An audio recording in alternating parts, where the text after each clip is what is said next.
for our senator. Thank you very much, Pastor. I had to be here when the pastor called, but we had to be here for the students. And I can say this to you, I've been in New Jersey since 1955.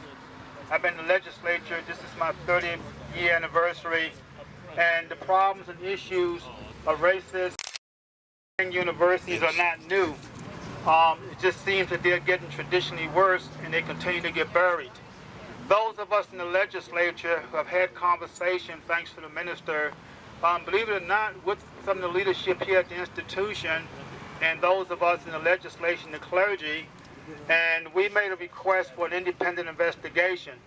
We think it's very important that all of New Jersey, the taxpayers and voters and the residents, all know exactly what is taking place over here, and we cannot rely on the internal structure and administrators to give us truth.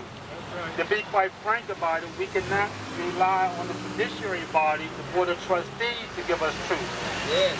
And that's very important. When people come to a meeting and say that no one brought this to our attention on the Board of Trustees, that is very hard for me to believe when you're reading about it in the paper. If I don't come to your attention, you read about it, then maybe you should come to me. But the reality is that it needs to be looked at from an independent source, and I'm here to say that we are pushing that. We have commitments that that would happen.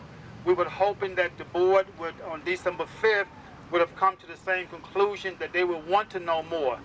The one thing I said at the meeting we had with the board members that were in the room is they kept telling us how wonderful things were here and what they know.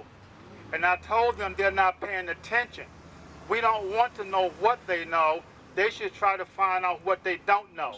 It's what they don't know is what the problem is.